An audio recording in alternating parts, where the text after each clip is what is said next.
Thankful for her way these stories hold on to the lifetime we won't get back. I know these rivers carry on.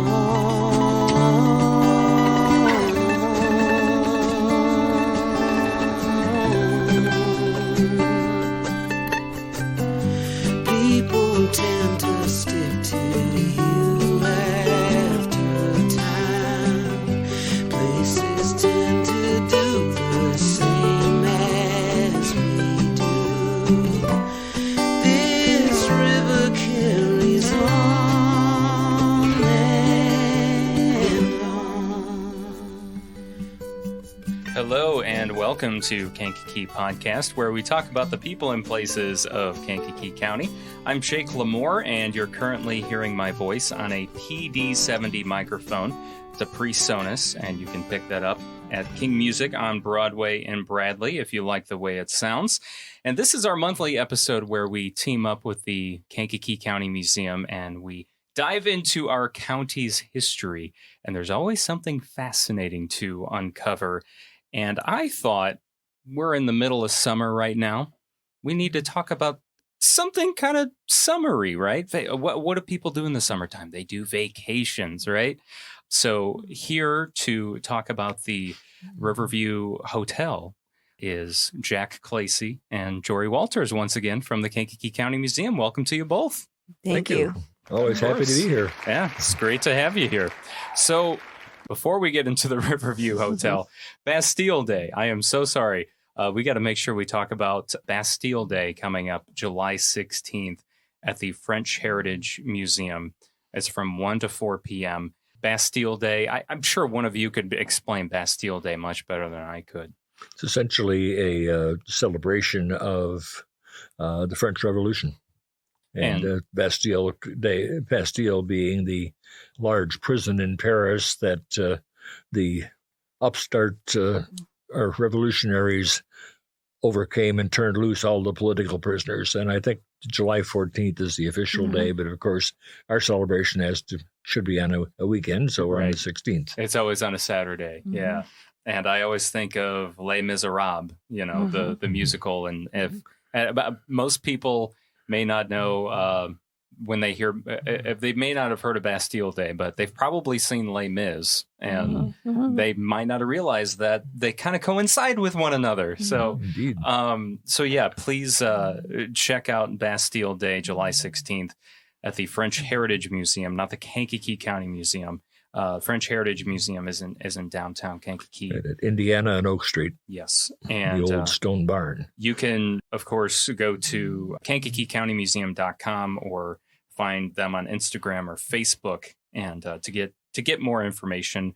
Veronica was also telling me it's the 10-year anniversary for the French Heritage Museum at the Stone Barn. So, and I didn't realize it's only been 10. It feels like it's been longer. I don't know. Regardless, it's exciting. And if a person wants to visit the French Heritage Museum, it is open every Saturday up until sometime in the fall. Usually, the end of October, I think, when the weather starts turning ugly. Yes, right, yeah. So let's go ahead and get back on track to the Riverview Hotel. Where can we start with the Riverview Hotel? Start actually today, July 1st, 1887 is when it actually opens. Wow. We did not purposefully do the recording date on July 1st. That just happened to be when we were all available once again. That's so fitting. Yes. No wonder why it fell into place. So it opened 18, what did you say? 87. 1887. Wow. Now it's in the Riverview neighborhood in Kankakee. And help me with the streets here. I always get confused. Cobb Boulevard, Wildwood, Greenwood. Greenwood, Park Place, and yes, either Cobb or Chicago. I always have to check and see on that. Chicago, yeah, it's on the triangle. Correct. There are a couple of houses there.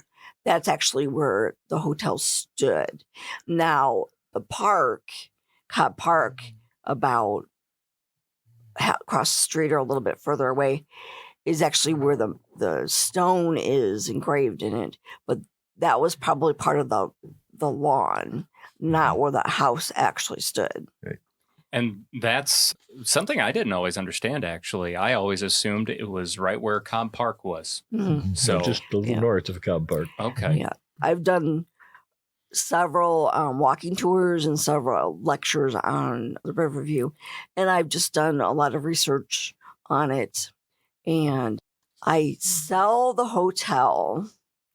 I actually stand across the street from it when I do a walking tour. And I have pictures that I hold up, and I kind of act as like the salesperson and say, now, this is what the hotel had to offer. And so I do it through the eyes of the people who were there at the time trying to sell the hotel. And I kind of think of it as, if you think of the most immaculate hotel of today and all the amenities you're going to get at the upper class hotel, that's what they wanted the Riverview to be. And they put the time and the money and the effort into making it just that. A promotional brochure for the hotel had kind of a glowing description of what it was. It says, it is beautiful in design and finish, with superb entrance, carriage portiere, and broad balconies and verandas looking in all directions. The house has every beauty and convenience that modern invention and money can supply as completely as any hotel in New York or Chicago. Did you say carriage portiere? Portiere, yes. Portiere? Portiere, yes. So what is that, parking? No, it would be a covered area outside the entrance, which would shelter the porte cochere, for example. I think my pronunciation is probably horrible, but where the carriages could drive up and they were sheltered from the rain or whatever, snow or whatever, and they could alight and go into the store, into the building. Okay, so that's just like how hotels still have that today. Oh yes, they have getting even to before the hotel was even built and being promoted. I guess we could talk about what do we know about how it was built and who built it. That the story behind the making. Well, Emory Cobb owned 644 acres of land. Now picture this from about River Street, approximately, down to the river, all the way from what's now Beckman Park. And further, all the way to almost Aroma Park. Oh, I see. Yeah, along so the he river. owned a whole lot of acres. Yeah, and most of what is now, the riverfront area from Cobb Park to Beckman. That's a lot. That's a lot. He was a large landowner. He raised shorthorn cattle, championship type cattle, and he had horses. The area was known as Cobb's Woods, so I think a good portion of it must have been wooded at one time, as it would be true along the river generally. So, but he had an idea that around this time period, and we're talking the Gilded Age, we're in now 1887, and he was seeing, coming from the city, he retired down in Kankakee, but not really. He was a busy retired man. He was a busy retired man, and he thought people in the upper classes were really starting to vacation and taking long summers, afforded, and just go out into areas that were recreational, and really he wanted it to kind of take over or get into that kind of competition with Chicago and areas, and have people come down on the railroad, and then the hotel would pick them up at the railroad, and then bring them back to the hotel. So that was his idea. He really wanted to kind of get in the competition, but he had to build a hotel that was really going to be worth it for people to make the trip down here. He had two partners in building and operating the hotel, also two railroads, the Illinois Central and the Big Four. There were three joint owners of the Hotel Riverview. Were they, so was it the actual railroads, or was it just happened to be certain people from? No, I believe railroad? it was actually the boards of the railroads themselves. It was a joint venture promoting tourism. Really, the idea was to have excursion trains coming down from Chicago to bring people. Yeah. You have to think of what cities were like in the large cities in the 1880s, 1870s. They were smoky, polluted, smelly places, a lot of air pollution, a lot of animal pollution, and so forth. Plus, of course, other reasons you're getting out to get out to the fresh air out in the country. Yeah. So this was highly promotable. Right. If you think Chicago's smelly right now, then you have no idea what. That's right. I mean, you had too, right, in what is now the Loop, you had industry right side by side with mansions and so forth, It really was such a breath of fresh air to travel down to Kankakee. And what a smart partnership, too, to get linked in with the railroads. Now, at this point, Emory, obviously, we've talked about this in previous conversations. He did so many things.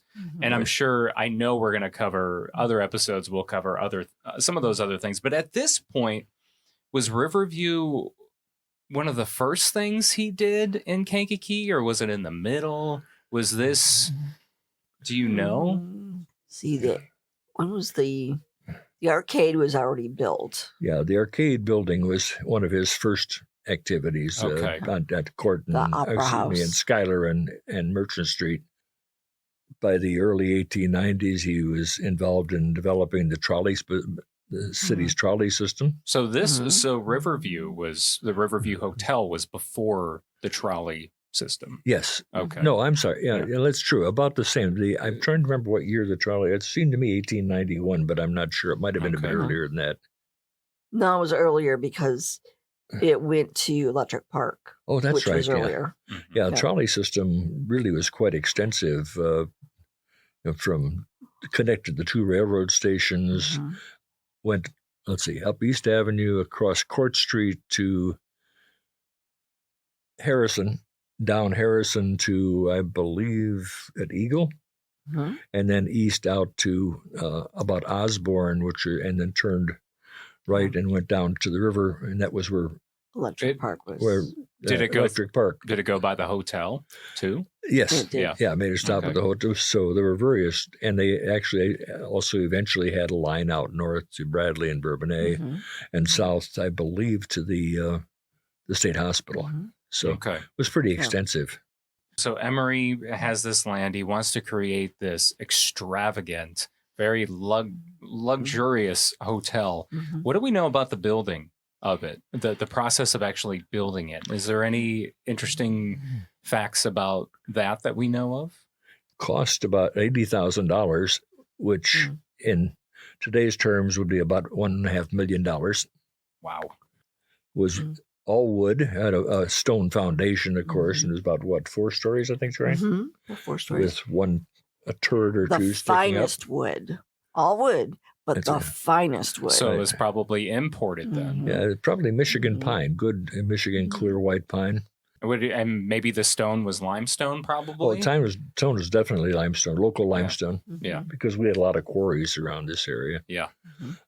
And for that time period, in a hotel, you didn't get your own bathroom. Right. Even in that type of luxurious hotel? Maybe at the very top luxury, but it was mostly down generally speaking, you didn't get. So in Emory's hotel, you got your own bathroom. Oh, you did? Oh, okay, you did. Yes. Every room, almost or every room, not quite, but I think almost every. There's probably different tiers, right? And it was the first concept of a suite where you can open the doors for family members staying next door to them. Connected rooms. And it was not a door today you would have, but they had like opening shutter doors. I believe. Probably a and you pocket door had- type of thing. Mhm. And I sell this to the people that I do it. You actually got hot water. And I'm like, yay. So they get excited and you get hot water. So they had a system of steam, very new, very contemporary. Steam heat. Steam heat, where they could heat, they could cool, they could do hot water. It must have been some type of boiler system then, right? Oh, yes. Yeah. Down in the basement. Uh-huh. Gosh, that must have been one massive... Well, I would love to see that boiler. As silly as that sounds, I would be fascinated to see how that boiler Very worked. Fine furniture, finest furnishings. But the one thing, there was alcohol served at dinner, but you could not come into the hotel with liquor, nor could you come back from town drunk. Why was that? That was just a no-no. That was just the rules. But this was a very high society, very prim and proper upper class. The men had tall hats and suits. The ladies had the dress, the full dress. Corsets. Yes, the ladies and the men were kind of separated. Very, very prim and proper upper class behavior. There was a ladies' entrance as well as a main entrance. There was a parlor. There was an office. There was Barber shop in the barber basement. shop, There's a a barber shop billiard in shop. there. I think a smoke shop too. Oh, there had to yes. have been. Yeah. It was, smoke. It was yeah, cigars and brandy was the huge thing at that time, That's right? right. Mhm. There was also a billiards room in the basement, and on the first floor, several formal parlors for receptions and so forth.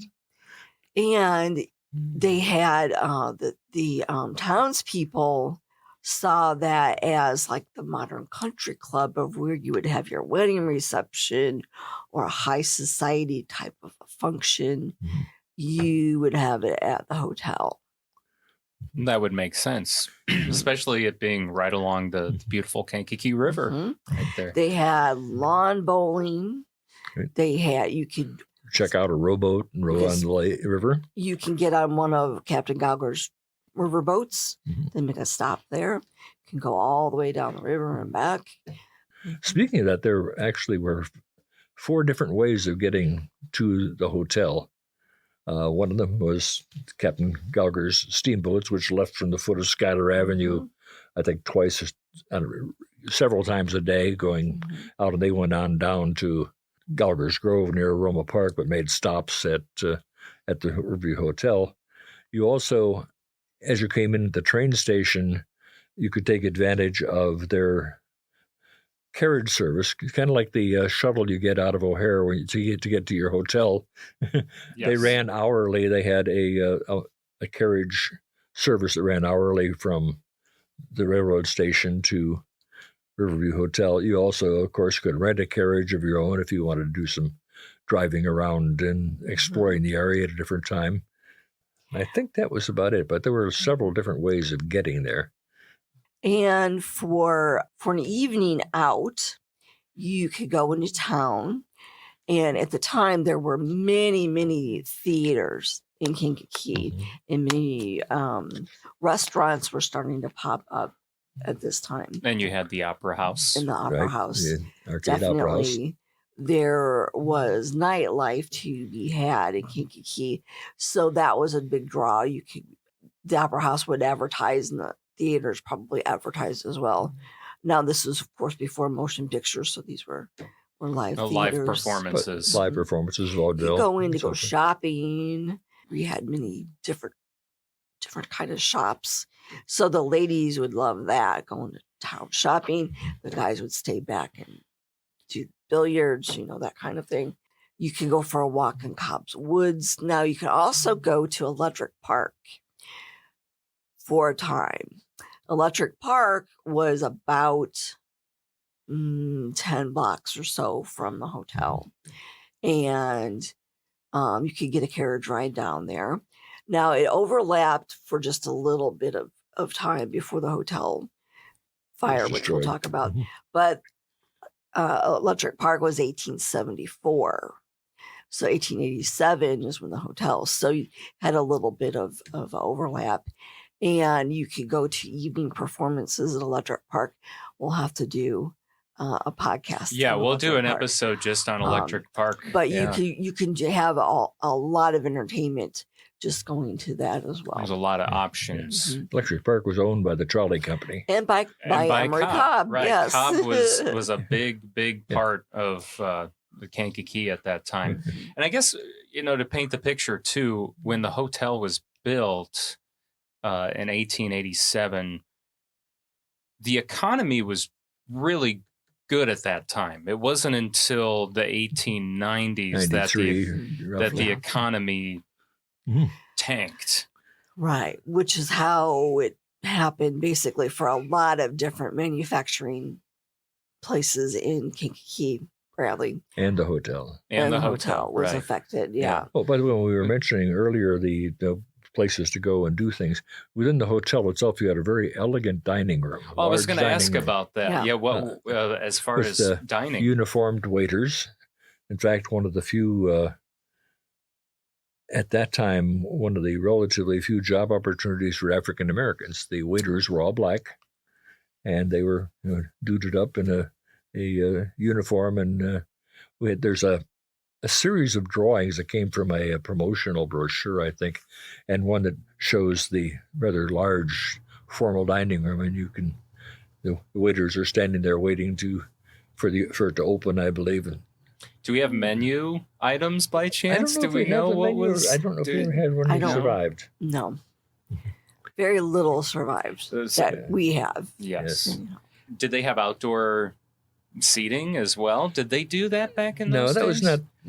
was not a thing in those It times. was more or less if you're going to eat outside, you're going to go on a picnic. Exactly. Right. With a prepared picnic hamper from the kitchen. Yeah, big old picnic basket or hamper, to bring with The you. hotel had, I believe, 80 rooms? So, which is a pretty good sized hotel. I read 96. Okay, well, maybe, yeah. I was Somewhere around between Okay. there. So anyway, So that's not about too- that's somewhere not too 80 to far 100. Yeah. Okay. As far as square feet, like how big was this hotel and how many stories? It was 4 stories tall, Okay. and I don't know what the footprint was, but it filled pretty much a short block in length, because you had Park Avenue across the north end, I think, Chicago on one side and Greenwood on the other, coming down to a triangle. And it filled probably a good portion of that triangle, but then with the landscaped grounds all around it. Do we know anything about some of the guests that stayed there? Do we know of anyone of prominence perhaps stayed there? Obviously, this is not the only hotel in Kankakee. It's usually the one that gets brought up just because of, I think a lot of it is just probably has to do with how it ended because of the big fire, which we'll get to. But, Riverview was a destination place, and the other hotels in town were more or less someone's coming through town on business, or it wasn't a vacation. The other hotels wasn't so much about vacation. It was just like, oh, I need a place to stay. Yeah. And they were much smaller in scale generally than this. I think one of the largest was probably the Commercial Hotel at Station and East Avenue that was like a 3-story building. But the whole first floor of that was offices and stores. And most of the other hotels were relatively small. And they were in the downtown area. There was nothing comparable in terms of size and elegance in the downtown area at all. Right. Because, like I said, it's just people passing through, probably, I would imagine. Actually, even a number of the groups that came down in excursions didn't stay overnight. They were day trippers. The first big one that, in fact, not long after the hotel opened in 1887, I think it was, there was a very large excursion group, which was the Chicago. Oh yes, largest groups ever to visit the hotel came in the first month after it opened, and it was a gathering of the Chicago Wholesale Grocers Association. That was opening day. That was opening day. Opening day, that's right. 1,600 people. And actually, they came down on 3 10-car Illinois Central excursion trains that came into the city all at once. So we have a photograph taken from across the river that shows just this mob of people around the. Well, 1,600 people is a lot. Beautiful. We have some smaller pictures, but we have one that is huge, oversized, very detailed. And when we look at the looking glass, our photographer's looking glass, you can see a lot of detail. Oh, yes. Like a magnifying glass. You can see a lot of great detail in the original huge picture. But when you get it down to a smaller size, you kind of lose a little bit. But we do have the original. It's just a beautiful, beautiful picture. Did they do anything else in grand scale for the grand opening? Were there like bands or anything like that performed? I suspect music? we didn't see anything. But Probably some type of. there's probably a bandstand on the ground. Yeah, there was a big tent. I do know that, and think they had probably tables and chairs and whatnot under the tent. Probably different types of, I believe, sports types of activities that they could do. Most of the information isn't really about the opening day. Most of it I have is more about the hotel, not really about individual people. That's not until a little bit later when a couple of prominent people live there, because Emory Cobb eventually remodeled a little bit and turned some of it into apartments. Oh, was that because there was a need for it, or was the hotel struggling and they needed to? The hotel was struggling. Yeah, the Panic of 1893, which was a severe, rather quick depression that created a lot of problems. Initially, the hotel thought they would have a real boom of that because of the Columbian Exposition in Chicago opening up, and they thought they'd get some spillover from that, but it didn't happen. Just too far, probably, right? Probably, or taking up too much time. For somebody who was out visiting Chicago, they didn't want to take a separate day to go out in the country, I think. Yeah. There was too much to do at the Columbian Exposition. Right. But anyway, about that time, the economic problems began to really be felt at the hotel, and so they didn't have the kind of occupancy they wanted. And it was probably Emory Cobb's idea to begin taking in longer-term people who could stay there a month, for example, or even live there permanently and change, as Jorie said, sort of remodel the area into small apartments and so forth. Did he do that with the whole hotel or just a couple? Just the upper floors. No, just the upper floors. I think the first 2 floors were probably left. Cobb himself lived on, the 4th floor, I think, didn't he? Yeah. He and 2 of his sons. I don't know whether his wife was dead at that time or... But he and his 2 sons maintained an apartment. Did they have a home nearby that? Yeah, Cobb lived. Can't remember precisely. We're right in that same neighborhood, just north of there, in the Riverview. Yeah, in the neighborhood. Now, in this era, what we know as Riverview, the whole neighborhood, was not as you see it today. Most of it was woods. It isn't until after the fire and then after he passed away in 1900 that his 3 sons got different parcels of land. Yeah, and developed big parcels, which they divided into smaller parcels and then sold individual lots. But if you look at the early, between 1883 Atlas, 1900 Atlas, and 1915, you can see the progression of it being developed. And you see different little subdivisions within Riverview neighborhood. And then the old historic area is completely separate. That's the federal. It's a federally historic landmark. Yeah. And that's usually what people consider Riverview. Yes. Or lower Riverview. Yes. but it's the entire area up to the electric park, the park today. Cobb Park. Right. So do you have like what the cost was to stay at the Riverview Hotel? Do you by chance know Off the top of my any head, information? what I remember, $17 That's a lot of money. comes to mind. Maybe $17 a week at that point. A week. Yeah. But you got a special deal with the railroad and with other promotions. You can get a special advertising deal. But if you they did have some transient people as their hotels in the later did. years. Yeah. In later years. It seems to me $17 a week was probably that fee. Okay. But a little bit, cheaper if you did a longer stay, I believe. Mm-hmm. So by 1893, the economy is awful. Cobb decides going to develop some apartment spaces inside the Riverview Hotel. What else do we know from going from that point? They sort of stumbled along. There was enough transient business and so forth that it stayed alive, but they had lost the big excursion business. People were not taking excursions and tourism. Even the wealthy weren't doing that, or no, not as much apparently. At least as far as the large excursion trains, I have the feeling that there were certainly, wealthy people out of Chicago that came down on the IC or the Big Four to stay for a couple of days or a week and so forth. But it was not the large 1,600 people in an excursion train. Mm-hmm.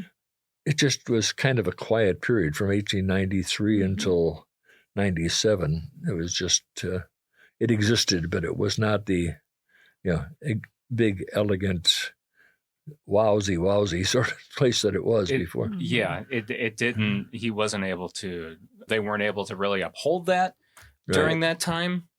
I don't know whether, their service declined or not, but at least they didn't have the same cachet as it was previously. Yeah. So is there anything of importance before the fire that you know of that we can talk about? Not really. Yeah. It was just an icon as far as beautiful red roof, just a very, very beautiful piece of architecture in the middle of a beautiful wooded area along the river. Sitting on the veranda and looking out over the river was very common. And or going across the river and looking at it was just beautiful. But they also had a lot of boaters on the river, a lot of boat traffic. And they also looked at the state hospital before the fire at the state hospital. So there was a lot more to look at the building at the state hospital. So it was just a really thing of awe and beauty. So how did the area residents of Kankakee feel about the hotel? You think they weren't supportive of it? Or? I think they really liked it. They really thought it was something special for our area. Although I don't think they patronized it very much. Probably a little bit outpriced. Yeah. It was not the sort of place, and I don't know. You did mention like maybe a wedding, Yeah, weddings here and there, right. Yeah. But there are also other venues at other hotels that they could also do as well. So a little bit of competition there. Yeah. And I don't know for sure whether the dining room was ever open to the public or whether it was strictly guests. I am suspecting that later on, when it was on kind of hard times, they might have promoted it up, using that as a destination for local people as well. But we don't have any evidence of because that was a popular thing to do in that time period, right? Was to dine at hotels, even if you weren't staying there, right? I mean, just in general, you would go, you'd go dine at a hotel because they always had, it was fancy. Yes, and essentially there were no other real fine dining opportunities in Kankakee. They were basically lunchrooms and small restaurants of various kinds. So we get to 1897, 10 years, exactly, pretty close to 10 years since the hotel was built. The hotel was built in 1887. It catches fire. What do we know about the fire? How did it start? You mentioned the boiler room earlier. Okay, so It there's started apparently in the boiler room. Early morning hours, November 12th, 1897, was when the fire broke out. About 2:30 in the morning, I believe it was just one of the employees of the hotel noticed it happening, but it went, because this was all wood construction and, of course, had open hallways and so forth, the fire traveled up rather rapidly. Guests scrambled to safety and stood shivering in the November weather. A lot of them are still in their bedclothes and so forth. This was 2:30 in the morning. yeah. Well, the employee went to get Emory Cobb, and then Emory Cobb helped to get the other people out. Right. There was about 40 people at the time, and they all got out safely, a few minor injuries, but everybody was okay. And the next question, how did it start? Yeah. Well, everything back in the day before scientific fire analysis Arson investigations or fire was investigation. spontaneous combustion. That was what was written. Yeah. Spontaneous Yeah, combustion. There's something in the vicinity of the boiler that may have overheated and caught fire. So that's their Yeah. their hypothesis. There was one minor injury, actually. There was a man who leaped out of the second floor window and fell on a pile of rocks. I think Ouch. broke his leg. Pardon? I think broke his leg, didn't he? Yeah, I think so, yeah. Other than that, that was the only injury related to the fire itself. And the fire burned very rapidly, of course, went through by dawn, 3 or 4 hours later. All that was left was the foundations and The four several large smokestacks. chimneys sticking up in the air. And Are there pictures of Yeah. that? oh, Yes. yes, we have Okay. pictures of the next day and so forth, with the still smoke rising from it. So thinking back at that time, there probably was a fire department, but it was probably all volunteers. Let's see, 1890s, yes, you had volunteer fire companies, but their equipment was minimal. They'd Yeah, have maybe what a hand-operated pumper with horse-drawn, horse-drawn tank or right, or pump. dropping a suction into the river Uh-huh. and pumping the water and so forth. But Do you know what was being used that day? Do you think they thought to be able to get water from the river? And they might have, yes. Yeah. We don't have any information on that, but I know probably, given the time, it was fairly inefficient. It was a step above the bucket brigades.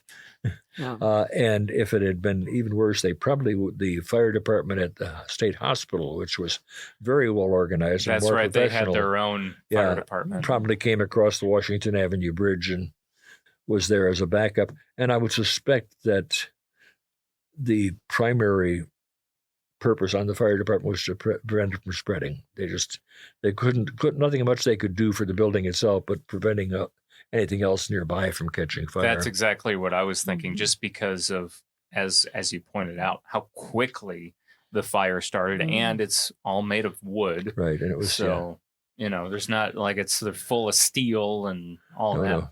No. So it would be in flames very quickly. So yeah, there wouldn't be really much Right. you could do to, even if you were able to put out the fire, couldn't really save. They're much ready. Yeah, we have relatively few artifacts from the hotel, which is unusual. Had it not been consumed by fire so quickly, I suspect that somewhere along the line we would have inherited some project things like, dishes or something of that sort with the hotel's Maybe name some on it. furniture. Or some other artifacts from the hotel, but just didn't happen. So what do we have then? I know you said a brochure. We have a promotional brochure. We have 2 pieces of dinnerware. I think we have a fork.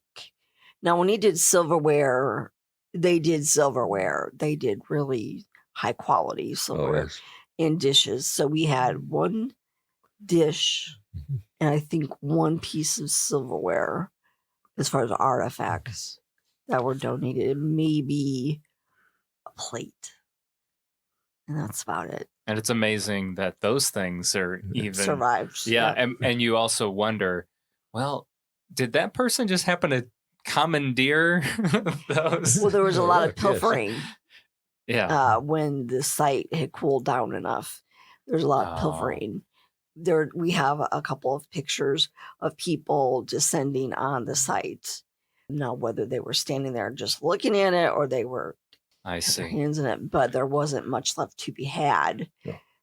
People either gathered their belongings of whatever might be left of their belongings, or others just, pilfered what was available.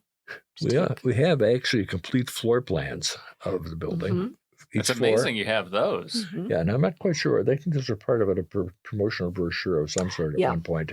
And of course, we have a marvelous scaled model of the hotel. That's right. Mhm. That's at the museum. Yes, And that's very fascinating to look it was at. built by a couple of our members back in the 1950s, Sure. I believe. It was not long after the museum. 30s. I just came Opened. across that information the other day. I was looking It's at from the it. 1930s. 30s. What's that? The scale model. The model. Oh, the model. The model- I was thinking it was in the 50s because it was after Maybe they it's opened the 50s? building. But anyway, yeah. Regardless, Maybe there it was the 50s, is yeah. a model at Yes. the Kankakee County Museum that you Right, can and see. it's very detailed.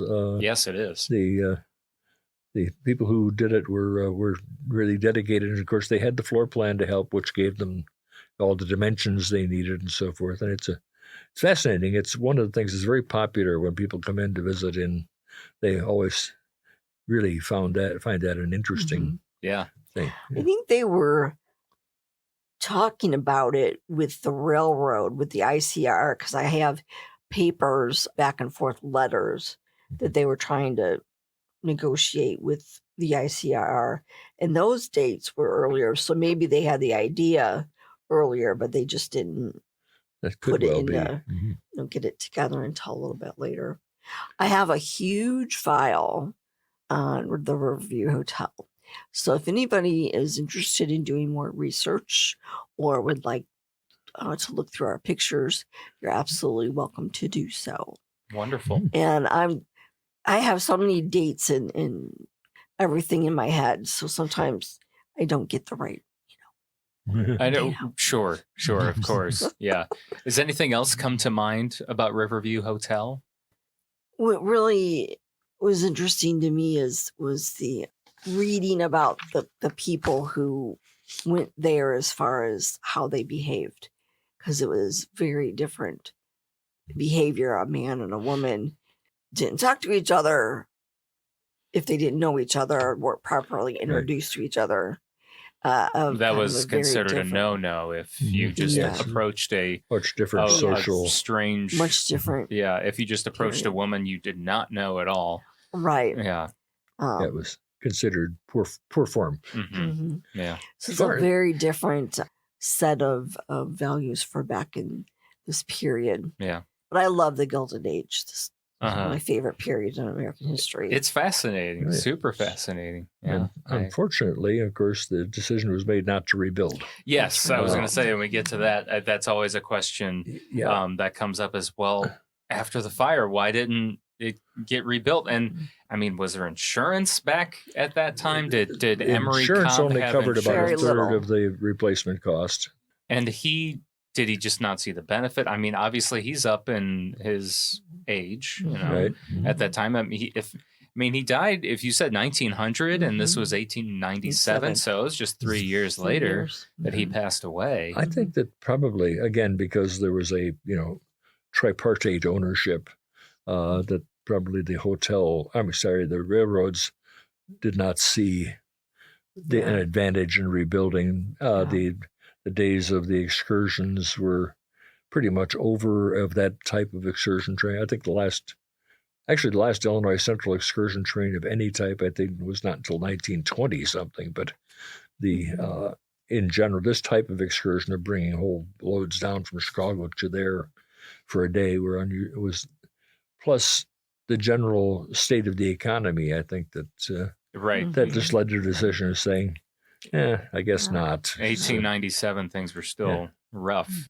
So, of course, Jorie Walters, you are the research coordinator at the Kankakee County Museum. So if anyone would like to reach out to you as far as anything research goes, you are absolutely. the person and you can coordinate with them. Mhm. Yes. Jack Klasey, You have the weekly column, weekly article in the Daily Journal, Yes. in the weekend edition. Weekend edition, always on Saturday. I always have to catch myself and not say Sunday because Right. I'm still It's now a weekend edition. in that Yeah. I'm still in that mindset. The weekend edition of the Daily Journal, and then of course you're an author as well. People can buy your books in the Kankakee County Museum gift shop. That's correct. I Thank want to you. remind them of that.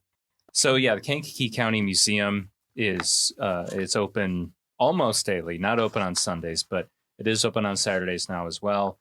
KankakeeCountyMuseum.com to get all the info. Instagram and Facebook, both at Kankakee County Museum. Also want to mention once again, Bastille Day Celebration coming up on July 16th. It's from 1 to 4. That will be at the French Heritage Museum. So please partake in that. There's going to be all kinds of vendors. And I mean, with Kankakee County being part of the French-Canadian corridor, there's so many. I know obviously I run into a lot of French-Canadian families that do know their heritage, but I run into a lot as well that do have a French-Canadian last name and they know zilch. This is also kind of an opportunity for them to possibly learn more about. I'm French Canadian. See, everyone, there's so many. That's an opportunity there to check out as well. Anything else, Jack or Jorie, you want to? Not that I can think of. Just one thing I noticed that our story in the paper the other day that our sister organization, the Bourbonnais Grove Historical Society, is getting close to re-erecting the old log schoolhouse. Yes. And that a bit later this summer, I think they will be having a grand opening and tours and so forth. And it's definitely worthwhile. That's a real find that they were able to salvage. I think they said in this paper that about 60% of the old logs themselves were still useful, and now will soon be receiving replacement logs for the areas, and apparently those are aged to be very similar. So, okay. Wonderful. So it won't look like two different kinds of things. And I did see when I was at the Bourbonnais Friendship Festival that they have begun. I've the seen foundation is in place. The foundation is in place. If you want to just drive by and see the progress, now I'm forgetting the name of the street that is. Stratford. That's what it is. So if you go to Stratford Drive in Bourbonnais, you'll drive right by the progress of the log schoolhouse. Then stop and walk around the grounds at the Laterno House, which are very nicely planted. I'm not sure what days of the week they're open. I don't know when the Laterno House is open, but that's a nice museum for the Bourbonnais area. It's another place you can check out as well. So, all right. Well, you two have a great rest of the day. You too. Thank you. Thank you. Thank you again, as always, Jake. Well, that concludes this episode of Kankakee Podcast. I'm Jake LaMore. Thank you so much for listening. Please share this podcast with a family member, friend, or neighbor you think might enjoy learning new things about the people and places of Kankakee County. Also, a special thank you to our patrons for helping make this episode possible, including Jake Lee, Jesse Arsenal, Dave Barron, Daryl Damper, Samantha Rocknowski, Lake Iverson, Travis Garcia, Jane Bostwick, Karen Bishop, Dawn Harrison, Simon Topless, Scott Wright, Carrie O'Connell, Jamie Race, Joanne Barry, Anthony Vicelli, Eric Olson, Dan DeBoard, Jeff and Rosa Carroll, Teague Dreenan, Sandy and Steve Twait, and Rose Lucky. To become a podcast patron, go to KankakeePodcast.com and then click on the Patron tab. If you pledge $5 or more per month, you'll also hear your name announced on an episode. There's also other rewards like early access to new episodes, extended versions of episodes, video versions of episodes, which is something brand new, podcast merch, discounts on special events, and so much more. Your monthly pledge is truly appreciated. Our goal right now is to reach $400 per month, and we're about 60% of reaching that right now. So please sign up for the patron program today at KankakeePodcast.com. Our theme song is by Lupe Carroll. Talk to you next time. This river carries on.